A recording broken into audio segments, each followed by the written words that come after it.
We are live. What is going on, everybody?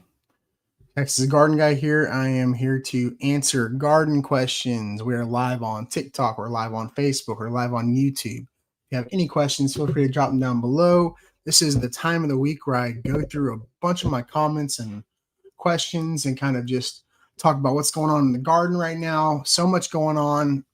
We've been doing a lot of things in the garden, getting ready for it to start heating up.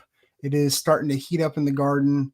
We starting to see like more 90-degree weather here in the Houston area. It had been very mild all spring long. So now that it's starting to warm up, strawberries are looking kind of bad. Squash is starting to pick up a little bit. Tomatoes and peppers are starting to produce a little bit more. So that's exciting. Getting more peppers planted, getting more tomatoes situated, pulling onions, pulling garlic, getting a lot of stuff harvested. Pretty much all the carrots, all the radishes, all the onions and garlic have been harvested for the most part. We still got a little bit of garlic left. Garlic is a new one for me this year. I never really had the space to grow garlic, but this year I added a bunch more beds, and so it's kind of a nice little addition, but still very much learning how to grow garlic and onions. If y'all have any gardening questions, feel free to drop them down below. I'm going to hop into the questions here on Facebook. I get a lot of comments and stuff, and I've been getting pushback on not responding to comments. So we're going to go ahead and start responding some more of those, but it's easier to do it when I'm live and going through them like this. So this is on one of my potato videos. I'm still getting questions about the potatoes. I'm still getting comments like, hey, like you can buy those at the store for like $3 for a 10-pound bag, which is nuts. I don't think that people get into gardening to save money. I mean, there's definitely people that do, but I don't garden to save money. I garden to grow stuff and, grow food. I want to learn how to grow food and increase pollinator populations and stuff like that. Like I like to add to the situation. So it's really nice to be able to harvest something, but I definitely don't think it is to save money. And we're buffering. If y'all are on TikTok and you have any gardening questions, feel free to drop them down below. Let's see. Pulling up some comments. How's everybody doing? The one thing I am doing right now is going through and doing a lot of tomato pruning. On my tomatoes, a lot of times they'll get a little bit leggy, moving towards the sun, and you have a lot of that bottom growth. I go ahead and start pruning a lot of that and trying to focus all my energy on the plant to grow up. I don't like a bunch of like super bushy, hard to find tomatoes. I would rather have more of an upright tomato. A lot of my tomato videos, I get a lot of comments on the Florida weave technique. People sometimes don't like the Florida weave. I've had really good success with the Florida weave. It's pretty successful. I think my new favorite method is going to be that net. I started using a 6-inch square net. Well, it's not, the square itself is 6 inches. It's not a 6-inch tall net. It's like 5 foot tall by however long. But it's really, really nice, and I really, really like it. And it's nice because you can kind of twirl and twist the tomato around it. So it really holds on. What's going on, Shawnee? How you doing? We're talking gardening, talking about tomatoes and best ways to trellis it. Some people still like to use the traditional tomato cages, and I've even seen people build like the really heavy duty tomato cages, like built out of rebar. I would like to do it. I would like to build I've got a welder and everything like that. I just need a 240 outlet to be able to weld my own rebar tomato cages. It'd be nice to have like a big heavy duty rebar tomato cage, pepper cage would be really nice, but I don't really have the ability to do that right now. Once I get like a place with a like a welding machine. What's going on? How you doing, Mass? If you're in the chat, drop your questions down below. Watching from Minnesota, what's going on? Yeah, people in Minnesota are probably y'all probably just getting started on certain things. I know uh, we had somebody on last week from Maryland, Keegan. If y'all didn't watch last week's episode of the Garden Party podcast, make sure you go to Spotify and check that out. We do that weekly podcast every single week, the Garden Party. And last week's guest was Keegan, and he's from Maryland, and he was talking about how he's just now getting a lot of stuff out. He's putting his tomatoes and peppers and stuff out. So it's cool, on the Garden Party to get people from different backgrounds and different zones to hear more about what they're growing in their area. So, uh, well, and storing tomatoes, yeah, I wish I had a better way of storing tomato cages in the off season. Honestly, I've got a whole stack of tomato cages that if I don't start using them, I'm going to donate them to the master gardeners. I need to like donate some tomato cages and donate like some fig trees to the master gardeners, or just put them on like Facebook Marketplace and say, hey, come get them. What is going on, everybody? Let's see. Picking my first large tomatoes now. Yeah, it's been so temperate. It's been a really mild spring that I haven't really harvested that many tomatoes yet. I've had my tomatoes in the ground, but they've really been focusing a lot of time and energy on growing those roots, and that's a good thing. I'd rather have a really strong root system on a tomato plant than get tomatoes early. I want lasting tomatoes. I want to get a really good crop of tomatoes this year. So I'm happy with getting less results in the beginning, but I want to get that established root system and make sure they're strong. That's why I plant my stuff deep. I think it's really going to help with the seed blocking this year. I think it's really going to help. So I'm really excited about that. What is going on, Victoria? Shawnee, how you doing? We got Kay in the chat. I ordered my perennials today, getting the food force filled in. That's fantastic. Yeah, my yard. I used to be the guy that when I prune anything in my backyard, I would have to go take it and propagate it. But at this point, I'm running out of space, so I'm composting a lot more than I would like. I would like to be continuing to propagate as much as possible what I'm pruning off. But I don't. I probably could have made 100 fig trees off of pruning my figs and stuff, but I literally don't have any more space to even keep propagations. I'm running out of space. It's insane. I put them in February, right after the last freezing day we had, and we decided, oh, the tomatoes. Yeah, tomatoes will take a little bit. So I think once it starts warming up, that's when I'll start getting more peppers. I'm just now getting a lot of peppers and a lot of zucchini. Usually, right now is a really good time to get zucchini. It's a really good time. I'm having a really good harvest of green griller zucchini, and let's see, I just harvested my first, was it partial eclipse, almost like a pumpkin. It was really good though.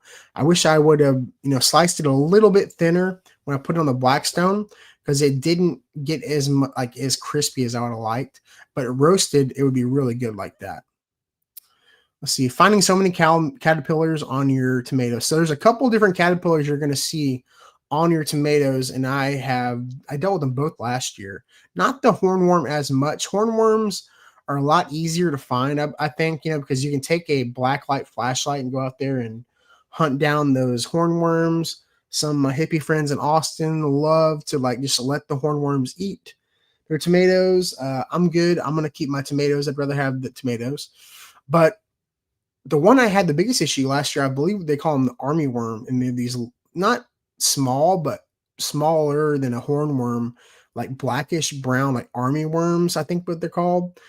So I typically, when I start having issues like that, I will go with like a spinosad or a BT and spray it really late in the evening. I'll do it late in the evening, so the sun's going down at 7:30. I'm spraying at like 7:20, going out there and get the underside of the leaves and stuff like that. And that's really going to help with your caterpillar infestation. Let's see. I think my fig tree died. I had it in the house and now there's no new growth. So Shawnee, your fig tree may not be dead. It may just be dormant. So if you bring your fig tree indoors, it'll usually drop all of its leaves and it'll kind of just go dormant for the winter time. And when you bring it outside, it may take a little bit, but it'll probably come back from dormancy. Same thing with like plumerias. My plumerias, I'll bring them indoors and they'll go dormant, and then I take them outside and they come back to life. I mean, there's a chance it died, but you know, if it's just been dormant all winter, then you might be okay. And you're up in Wisconsin, I believe, or Minnesota, so just give it a little bit more time. Put it out in the sun. Give it a little bit of fresh compost, maybe even repot it in something nice. Give it a little bit of room to grow. But yeah, I think your fig might be okay. Figs are super resilient. Do you think figs produce more figs in pots or in the ground? That's a great question. I have seen fig trees grow faster in the ground than they would in containers. And figs are typically going to put off, when it comes to figs, you're going to have the breba crop, which is going to come off the new growth from the previous year. Or sorry, breba crop is going to come off the old growth from the previous year. So in the spring, you're going to have a new shot of growth with those figs. They're going to put on figlets from the old growth the previous year, and then they're going to start growing like crazy. And then you're going to get your quality crop. And then here in Houston, we even get a third crop. But I've noticed with the figs that I don't have any figs I have one fig tree in the ground, and it grows faster than all my other figs. And the rest of the figs I have are either in containers or I have them in raised bed pots. So they're elevated, not necessarily in the ground, but they grow like crazy. And I have found that pruning my figs has really helped produce a lot more figs, because when you trim them back, you're going to push out. So if you trim off one branch of a fig, it's going to put out 2 or 3 new runners, new growths. And you're going to get new growth on that fig tree. I found the more I prune my fig, the better it is. The O'Rourke fig that I have in a raised bed pot is doing fantastic out there in the backyard. I literally have to prune it probably once a week because it's growing like wildfire, and it puts out a ton of figs, more figs than I can eat. So that O'Rourke fig it grows insane. It grows so fast. And it puts out so many figs, and it's amazing. What's going on, CC? How you doing? We got, hey, what can you sow directly in the ground for May in Houston, Texas? So I just planted some cantaloupe, and I had one of those garden socks. I just posted a video, a company called Garden Socks with 2X. They sent me these sleeves, and I planted cantaloupe. I also just direct seeded dill. I direct seeded some squash. I'll be direct seeding some okra. I'll be doing a lot. You can do your eggplants this time of year. Pretty much anything you can think of you can probably plant right now. I mean, it's if you're gonna do it in direct seed, I think you can do just about everything. If you're gonna do them in seed starting trays, it's gonna start warming up soon, so you maybe want to put those off into like a morning sun, afternoon shade.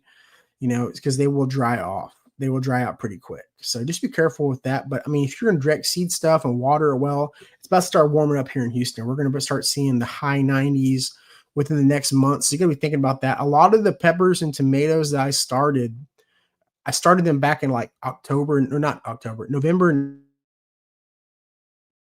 I started all my pepper plants, the hot ones, the day after Thanksgiving in my garage.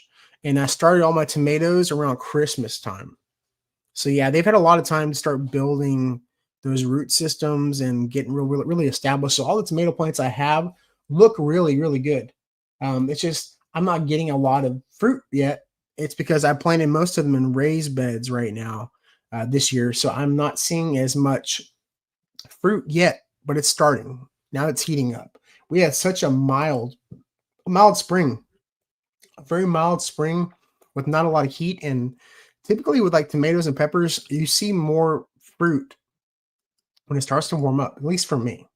If you have any questions, drop them down below. I need to learn and really pay attention to those fig growing tips. Yeah, and if you want to learn more about figs specifically, there's a lot of really good channels. Obviously, Phil's Figs, my co-host for the garden party, make sure to go follow him. And I believe if you're looking for some like more rare, like less than generic, like figs, go to philsfigs.com. And I believe he has rooted fig trees for sale right now on his site. You also have the Moyniel gardener, Anthony, and you have Ross Ratty, the fig daddy. You can go follow him as well. And then, obviously the Fig Hunter and then Pro Fig are great ones as well. Do I use shade fabric or direct sun? So that's a great question. I do use shade cloth, 50% shade cloth over my greenhouse structure. In the summertime, pretty much immediately after I take my plastic off my greenhouse, I take the plastic off my greenhouse because plastic takes so much UV damage here in the Texas heat that if you can take it off, fold it up, and store it for winter, I mean, we really only need the plastic for the greenhouse maybe 3 months out of the year. The rest of the time, you don't even really need a greenhouse. I mean, you just need I use mine as a shade structure most of the year. So I took the plastic off, waited about a month or so, and then I went ahead and I threw the shade cloth on. And I always tell people for shade cloths, I usually go 40 to 50%. It's typically pretty good. And then measure your length and your width that you need it and go about a foot shorter and a foot on the width and the length. Because I like to keep mine really tight. I like to keep mine really tight. I don't like a bunch of slack flapping in the wind. And another reason I take the plastic off my greenhouse is because here in the Houston area, we have hurricanes, we have tropical storms, crazy weather. Even in the wintertime, it's freaky sometimes with the wind and everything with the greenhouse. So that's another reason I take the plastic off. And we had 110-mile-an-hour winds, and I had my shade cloth attached, and it was tight, and it didn't budge. It held up just fine. So I use a shade cloth, and so the reason I use a shade cloth is because certain plants, like your citrus, will get sunburnt. Your citrus on the leaves or on the trunk, on the branches, will get sunburnt. Tomatoes, once they get up in like the mid 90s, high 90s, I mean, getting into the triple digits, I mean, tomatoes will stop producing. Tomatoes, Frommer Froberg explained this the best way I've heard it been explained. Tomatoes like to be outside at the same time we like to be outside. They like to be, temperate temperatures, not too hot, not too cold. They're very particular sometimes. So I grow a lot of my tomatoes under a shade cloth to extend my growing season, to grow them longer and not lose them to the heat when it starts getting really hot, like in June and July here in Houston. Um, so I recommend, if you don't have a shade like a structure to put the shade cloth on, you can always put up some T-posts with like some carabiners and zip tie them on there, and then you can extend your growing season, which is awesome. Give us your tips for soil health. Are you dumping curdled milk in there? What's your practices? So as far as soil goes, I don't use a lot of perlite and stuff like that in my raised bed. I will use perlite and other aggregate whenever I'm doing like potting soil mixes. But a lot of the times, I think for my soil health, I use a lot of raised bed mixes. And so also having a raised bed as you're watering, as much as you have to do here in Houston, or as much rain as we're getting here in Houston, a lot of that soil washes out. So I'm having to add soil every spring, sometimes every fall, to go ahead and top those beds off, because that soil is just going to wash out. So it's I think introducing fresh soil to the existing soil is really nice to keep that stuff fresh. I also, because I'm in a raised bed, I'm flushing a lot of nutrients out. I'm having to fertilize more frequently than someone would like in the ground, because like I said, with the gravity, all the moisture and everything is going to be sucked out. So I mean, I would rather have a raised bed that drains better than a bed that holds too much water. So mulch, use a lot of pine bark mulch, hardwood mulch, compost. Use a lot of compost in my raised beds, but I don't really use any perlite or anything like that. Let's see. Have you ever used kaolin clay powder mixed in the soil, sprayed on the plants, keep bugs? I have not used kaolin powder, um, but I believe my buddy Phil's Figs has used it on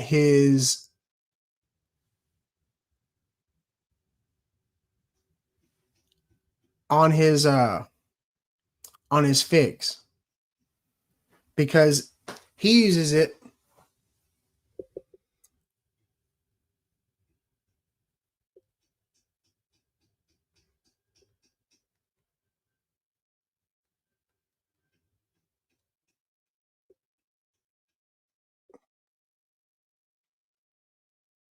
I think he uses it as like an insecticide. I think it works against um Something is going on outside my window. Hey, hey, what are you doing?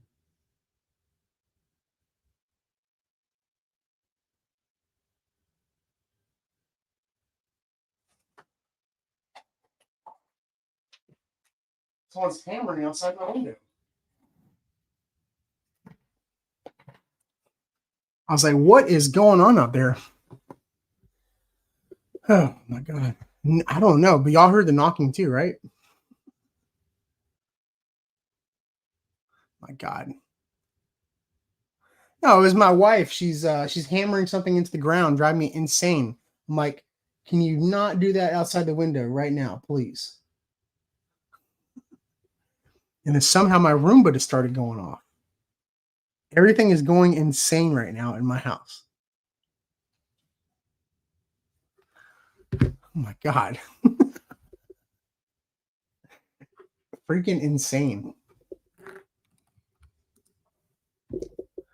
But yeah, no, I lost my train of thought. Oh my goodness. Let's see. Do I ever top my new soil with mulch or remove the mulch? I don't ever remove mulch. I definitely will add mulch if I need to. A lot of times it'll hold too much moisture. I don't typically have issues with that. If I need to hold more moisture, if my soil is draining too fast and I notice I'm having to water too often, I will use use mulch, but a lot of times that's not an issue for me. There's a lot of mulch and compost in what I'm using. So it's not really a problem. So a lot of people will use mulch if they are trying to retain more water or if they're worried about, um, like aesthetics or whatever. But I don't use a whole lot of mulch. Um, I've used stuff like Easy Seed before, that Easy Straw, not Easy Seed, because it's like seed free for the most part. But even still with that, you have like grass popping up. So I don't typically use a lot of that. It can help with reducing water costs if you live in a place like Corpus or Austin or San Antonio where you don't get as much rain. I definitely would recommend something like that. But here in Houston, unless we're in a drought, we get plenty of rain. We get a lot of rain and it's not so bad. Oh my God. What are we planning this season? I'm planning a lot of things. I've got a lot of things planned already. I've got a lot of squash, a lot of zucchini, tomatoes, peppers, corn. One of my corns for some reason today was weird. And my corn, it was peeled back. It was like about this size of my index finger. It was the husk was completely peeled back, and it was wide open, like it was like a bird had come over and like peeled it back. It was a little bitty ear of corn. It wasn't ready at all. So I was like, what the heck? It was weird. What if your soil is what about soils mix too dense? I guess if you had too much like topsoil, if you had too much topsoil, too much compost, maybe it'd be too compacted, hold too much moisture, then you'd want to add like some mulch or whatever. Raccoon, no, I don't have any raccoons. I don't have any raccoons, but I did see my first squirrel in my neighborhood. I've been riding my e-bike every single night, and I go around riding around the neighborhood, and um, I saw my first squirrel in the neighborhood. So I'm like, oh, it's coming. It's time. It's going to happen soon. My oak trees are getting pretty big. So like, it's only a matter of time until I get squirrels. And then I got a whole new problem. The tape tool is my favorite garden gadget. I like the tape tool. I kind of stopped using it for the most part. I I use this reusable, it's like a wire that is coated in rubber inside.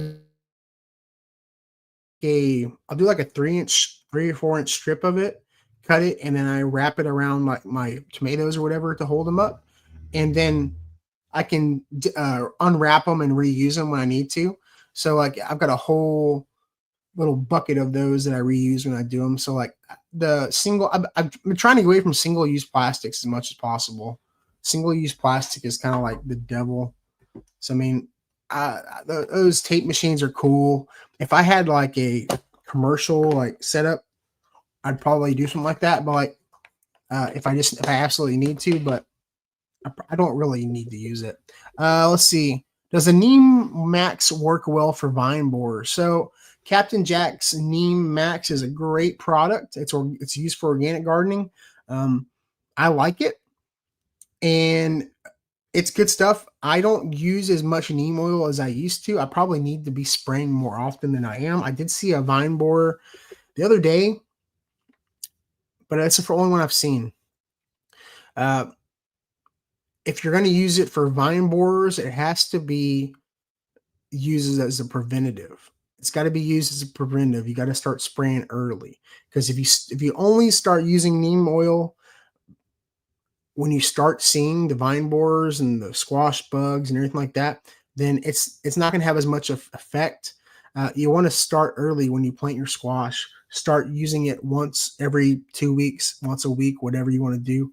Just read the instructions and make sure when you spray, use it late in the evening. Use it late in the evening. Like I said earlier, if the sun goes down at 7:30, you want to spray like 7:20. That way you avoid the pollinators, beneficial insects, and make sure you go up and under the leaves to get a real good, thorough coating. It's a really good idea, and that way you don't burn the plant up either. I will mix mine with my liquid fertilizer. Someone was asking about my fertilizer methods. I do use granular, which is going to be a slow release most of the time. And then I will use a liquid from time to time as well, which is less potent. But there have been studies that have shown that plants can absorb more nutrients from their stomas on their leaves rather than the root. So it's always a good idea to try out a liquid fertilizer. But I just make sure I use like a low dose. You don't want to go burn anything up. And like I said, I use it late in the evening. Are you ever going to use an electric fence? I don't have any need for an electric fence. I feel like the electric fence would cause more damage to me than anything. I think it would cause more damage to me. I think I would, I would get shocked more than anything. um, let's see. Have you ever grown white corn? So the corn I'm growing is white corn. It's a Silver Queen, I believe. I'd have to look at it again. Does the fish fertilizer work well? So the fertilizer that I use is a fish fertilizer. I don't use like the Alaskan stuff because it's really stinky. It's really stinky. But the stuff I use, Microlife Ocean Harvest. I even got a package in from one's called Great Big Tomatoes. It's a good one, but it doesn't have a stink. I think it's the way they cook it and process it that it doesn't have that rotten fish stink, which I've heard from people that like it attracts cats and stuff like that. Um, so I just make sure I use like a more processed, like liquid fertilizer, but try to stay as organic as possible. What's your favorite seed to use? My favorite seed to use, like seed company. I use a lot of different companies. My favorite right now is Haas, and I actually have a code for that. So if you want to get some awesome tools or seeds, you can use the link in the bio for Haas. They're out of Georgia. There's also like David's Garden Seeds here in San Antonio. No, I'm not in San Antonio. I'm in Houston, but it's over in San Antonio. And then, Baker Creek has a lot of good stuff too. There's a lot of good seed companies out there. You don't have to buy from the same seed company all the time. You can mix it up and order different stuff. Not everybody's, I mean, some people will all have the same thing, but some people have different stuff, in different batches. I mean, always mix it up. What kind of chemical do I use to kill weeds? I don't use a lot of chemicals to kill weeds. I end up pulling a lot of weeds. I don't use any chemicals on my weeds. I use a flame weeder. That's about it. I try not to use any weed killers because you don't want to get any of that like in your garden, or hitting something the wrong way. Have you ever overseed from, I don't know what you're saying, Keith. Pull weeds and put in a bucket and water. I've seen people do the method where they take their weeds and they put them in a bucket and let them rot and ferment. And I don't. If I had space to do something like that, maybe I would. But everything is really compact here at my house. I don't have a lot of room for like just buckets of rotting, fermenting stuff. So I got a compost pile, and that's about it. Um, Yeah, I'm good on that. I've got enough liquid stuff. It's not that expensive. It can be, but I mean, a lot of people send me stuff, so I got a good selection of stuff that like I usually get for free. Um, so, but I would like to try something like that. Maybe once I get like a piece of property, piece of land to be able to utilize something like that. Let's see. Yeah, the ferment process, Rick. So fermenting can definitely order seeds from Page Seeds. Yeah, I never heard of Page Seeds. I have to look them up. Side note, you sound like Bailey Zimmerman. I don't know if that's a good thing or not. Hi from Dickinson. What usually eats holes and pepper plants? Thanks. Sounds like a caterpillar. Sounds like a caterpillar. A lot of hornworms will come up. That I would do some investigating. Ants can do it. A lot of things can eat holes in pepper plants, but I would probably assume that it is a caterpillar, probably a hornworm, could be an army worm, depending on the size. You're probably going to want to try some spinosad or BT. Just like I said, make sure to use that late in the evening so that you can avoid pollinators, and then you won't burn up your plant as well. Let's see. Let's see. I planted okra. Let's see. I planted okra after watching your okra videos. Oh, nice. I haven't planted okra in a couple of years now. I want to. I'm running out of room, and I was hoping my garlic and everything would be done by now, so I could start planting some more stuff there. I'm just out of space in my yard right now, so like I just trying to find space to put anything is insane. Let's see. Thanks, man. Love your content. Thank you very much. I appreciate it. How you do with thrips? They decimate my flowers every year. Well, thrips, usually neem oil will help with that. Sometimes you can use some systemic if you need to mix that in. I always try to go with like more organic stuff as possible to combat stuff like that. So maybe try, you know, cold pressed neem oil. The Captain Jack Neem Max is going to help with that. Possibly even mixing in some spinosad, or maybe even having it could be something as easy as like insecticidal soap. You can use like Blue Dawn soap and water, which is like a soapy mix, but like insecticidal soap is like a really like soapy mix, and it's like a concentrate, so you can mix it in a mixer and spray it, and it really helps. Like insecticidal soap will help with a lot of stuff. I always say like neem oil and insecticidal soap are my two basic ones. Like I would use insecticidal soap if you can. Try that. I made my compost from compost sack from Smart Pots and it works really. Oh, that's awesome! I've seen the Smart Pot compost things. I don't like I said I don't have the room. I don't really have the room for that. What's going on, Big O? If y'all have any questions, feel free to drop them down below. I'll do my best to help y'all. We're going to go for about 30 more minutes or about halfway through the live stream. I did this live stream because I was getting some ugly comments on Facebook about how I never respond to comments and I never, you know, I don't know. Somebody was saying like I was getting too big for my britches and I wasn't answering comments. And I was like, dude, there's just a lot of comments. It's hard to respond to all the stuff, especially when there's a lot of repetitive questions. And, I get it. It's hard to respond to so many, like a lot of comments. I'm not being braggy or anything like that, but sometimes I get a lot of comments on videos. So it's tough. So someone commented on my Buddha belly video, my Buddha belly picture. They said, I bought this one in spring. It is interesting, beautiful leaves with fig like leaves. If you've never seen a Buddha belly plant, it's also called a Jatropha. What is it? What is the specific? It's called Jatropha prototica. I always forget, but it's a Jatropha. Really cool plant. If you aren't following me on Instagram, make sure to go over there and look at those posts. I post a lot of still images. Some of my still images do better than the videos. I love taking, especially when my wife's around, she takes really good pictures. It's really nice. But it's the first time my Buddha belly has ever bloomed. I've had this one for a couple of years now. I got another one that hasn't bloomed yet either, but this is a really cool one, so I'm excited about it. And they'll usually make seeds and they'll like almost explode and pop and drop the seeds. So like once they make the little pod, you got to put like a little bag over them so that when they shoot the seeds, you can collect them and then plant them. When it comes to tomatoes, do you pull suckers or you let them be? I used to be the guy that goes in and prunes out suckers and everything. Nowadays, man, I kind of just let my plants. I have too many to keep up with pruning suckers. So I kind of let my plants do their thing. I prune them up a little bit, like from the bottom to keep them away. I prune them when I need to, but like I don't go into each individual plant, and it can be very time consuming. It can be very, very time consuming. So it's just hard to do it like that. I got a lot of questions about my potato harvesting videos, and I addressed this last week, but I'll go ahead and hit it again. This is one of those where it's got 83,000 views, so like it's got quite a few comments. Harvested way too early. Vine needs to be dead. So these vines, one, potatoes are not vines. Potatoes are not vines. They're like stalks, like a tomato. Potatoes are in the nightshade family. Um, but my potato stalks were dying back. A lot of them were dying back when it started getting hot.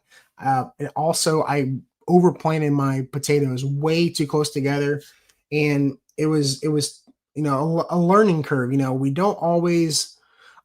I don't come into this as being like the gardening expert, as in like I'm going to tell you how to grow everything, and this is I'm still learning about potatoes. I've never really had success with them until this year, which I consider it a success because I got way more potatoes than I planted. But the potatoes would have done a lot better if I had spaced them better, if I had been able to hill them. I also didn't even, I had a brain fart, didn't know that when it comes to potatoes, they're like tomatoes. There's determinate varieties and indeterminate varieties. So a bunch of things I didn't know, but the reason I dug this bed up is because half of them were dying, half of them weren't. And so I needed to dig these up, and I picked up the whole raised bed because when I put those raised beds in, I put a 2x2 raised bed, a 2x4, a 2x4, and a 2x2. And I did it without measuring it like I always do. I never really measure my stuff out right like I should. But I could barely get my mower through it to mow and weed eat. So it was becoming a nightmare having to weed eat around all this stuff. So I was like, I'm going to take these two by four raised beds out and put one 2x8 raised bed. It'll give me more space to go around it, less weed eating to do, but I will have the same amount of growing space. And so that's why I pulled the entire raised bed up. Also, when you're digging up potatoes, it's really nice to be able to lift the whole raised bed up and harvest all those potatoes. So that was kind of nice. And I didn't waste any of the soil. None of the soil got wasted. Someone says you can dig them up without wasting the soil. None of my soil goes to waste. That's why my backyard the grass looks as good as it does. Because a lot of like when I'm repotting or transplanting or digging something up, I don't really dig up all the soil. I do the best I can to level it out. And then I leave it there, and it kind of top dresses my lawn. So my backyard lawn looks really good actually. And I don't use any, like in the front, I use like lawn fertilizer. In the back, I don't use anything. It looks great. Let's see. Will baking soda kill ants in the garden? I'm not sure. I've actually not done a lot of experience with baking soda in the garden, but I should do some more research and find out about that. That's a good question though.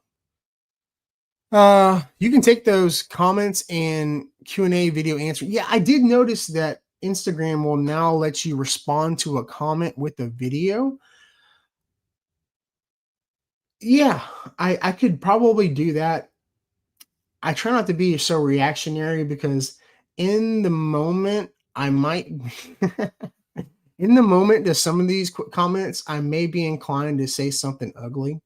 And it's better if I don't respond at the time to some of these, because like someone will catch me in a bad mood at work or with my family or whatever, or something else I've got going on, and it's just not a good time to be answering comments. So like it's kind of a good time right now where I'm kind of peaceful to respond to questions.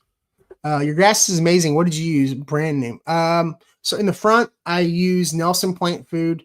I've kind of followed their schedule. The last thing I used was Bruce's Brew, I believe.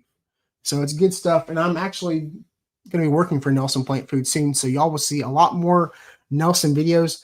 I've been working with that company for a couple of years now, and I got the opportunity to accept an outside sales position with them where I'll get to travel around to nurseries, talk to people, and sell Nelson Plant Food. It's not only a great product that I believe in, but it's, a really, really well loved brand here in the Houston area, and they're made right in Belleville. So it's a great. Um, have you used your e-bike for gardening? I use mine to collect clippings to propagate. Yeah, I actually. So this is actually really funny. In my neighborhood, there is they have a whole row of Vitex, and some people hate Vitex. Here in the Houston area, it's pretty popular plant still. It doesn't spread like it does like in the hill country. It can be a little weed. Some people in Austin might use the term invasive, which is we don't use that term on my channel. But there's a whole row in my neighborhood of purple Vitex. And in that group of purple, there's one like pinkish white one. And I've actually pulled up before in my truck, jumped out, cut a clipping off, and then ran back in my truck. So I could use it to go harvest some clippings now to propagate its own. I mean, technically it's my tree because I pay for my HOA and all that stuff. So, but I would not tell people to go around cutting chunks of people's plants off. Don't prop lift. Prop lifting is shoplifting. Jordan Kent, first time growing desert rose from seeds and are roughly 3 months old. How do I keep them in a green? Do I keep them in a greenhouse, or do I need to fertilize them at some point? So at 3 months old, they should be getting pretty large already. If you can keep them in a greenhouse, they probably like it a little more hot and humid. And it would keep you from having to water them more frequently. I've got mine out in morning sun and a little bit of afternoon sun, but not crazy heat. And mine are doing pretty good. I do give mine a little bit of I didn't give them like flowering fertilizer. Like I didn't hit them with like Nelson Color Star. I did hit them with their all-purpose organic, and that seems to have done the job. So like stick to something like not too strong, a little more low dose. And that should help them out. Even a foliar feeding of like a low dose nitrogen would help out. Some seaweed fertilizer would be nice for like overall plant health without overpowering. When you have seed starts, you don't want to go crazy with fertilizing because you can overwhelm them, stunt them, and kill them. So just be careful. I harvest my potatoes and the whole plant does. Yeah. Half this bed, I planted 2 different varieties in this bed, and one was totally dead and one was halfway dead. So I was like, you know what? Instead of letting them rot in the soil, I'm gonna go ahead and dig this up. Have I ever used Scott's fertilizer during the summer for grass? No, not really. And I've never, until recently, until like the last 2 years, I haven't really been a lawn fertilizer guy. But my front yard was getting so weedy, and I needed to kind of get a hold of it because it was full of like, I don't know the certain variety, but I used the Nelson, what is it called? Weed and Feed or Weedinator. And that kind of knocked out a lot of my weeds.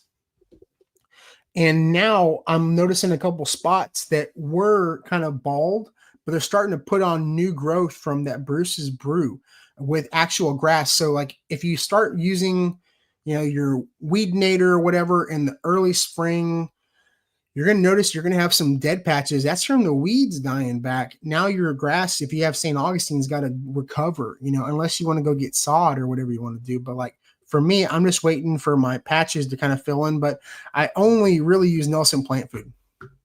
Let's see.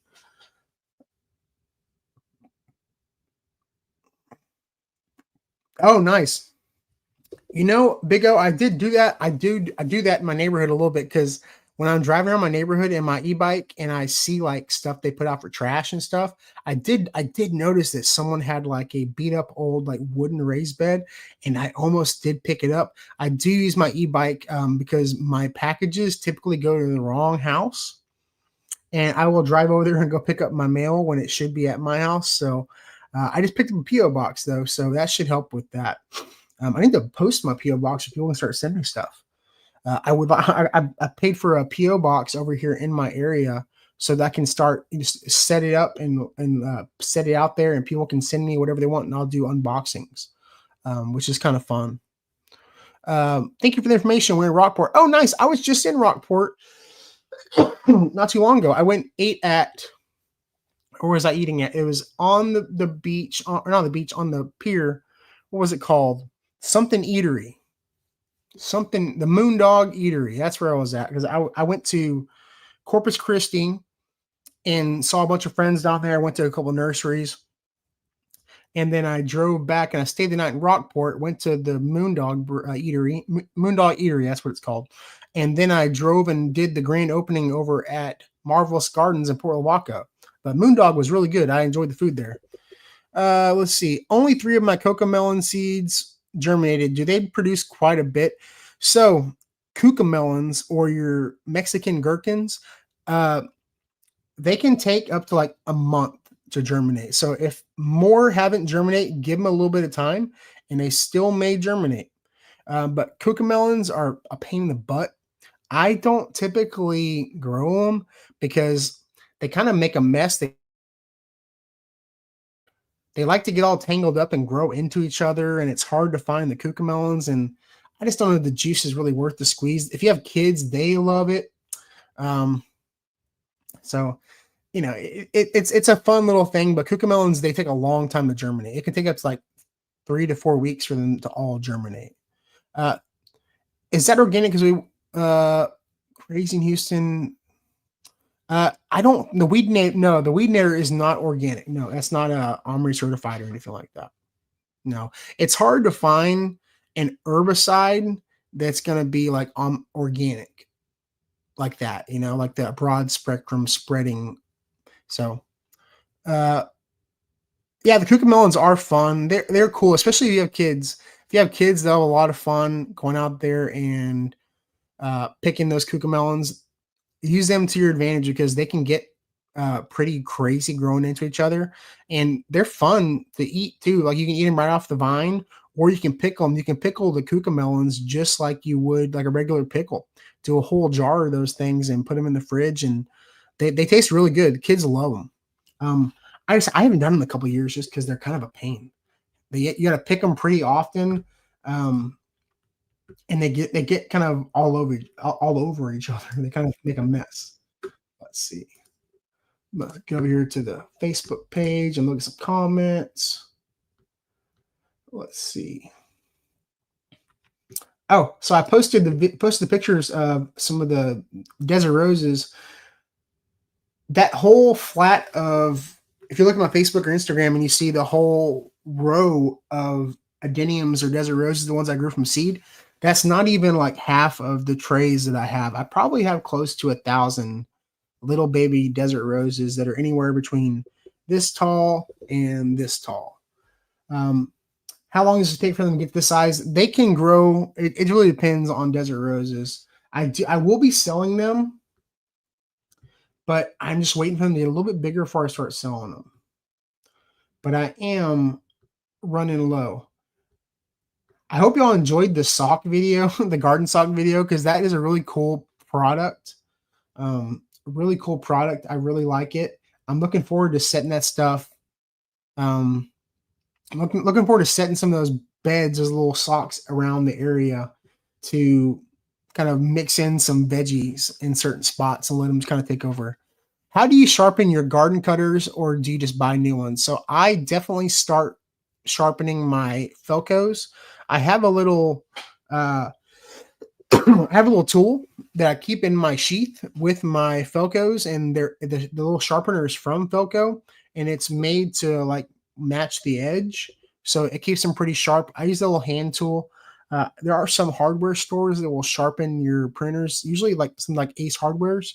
They'll have like a knife sharpening guide come in like once a month, or they'll do it in-house. Sometimes they have them in-house, so like you can do it to like kind of refine your edge in person with a little hand honer. But if they're really messed up, then you may need to go to like an actual like knife sharpener place. But call your local Ace Hardware. They may have like one Sunday a month where they have a knife sharpening guy that comes in. Plumeria question. I cut back my plumeria and thought it died. It is coming back, but all the new leaves are in one spot. It's weird. Huh. So it should be coming out. I think I know what you're talking about. So it's all coming out where you cut it. That's fine. Just give it a little time. It'll probably bud out. most of the plumerias, when you cut them, are gonna want to branch out from that cutting area, from the nodes where you see this. So it may leaf out; those leaves may die back and then put out like a limb from where those leaves were. So I'd have to see a picture of it, blue sage, but I think you'll be fine. It'll branch. I'm pretty sure. I actually posted a picture of a bunch of plumeria flowers that I harvested the other night. I like to take them and smell them, and they're so pretty and they're so beautiful. You take them and you set them in water, and they'll last about a couple days or whatever, and they make the house smell really good. Just make sure that you don't bring any bugs or anything with you.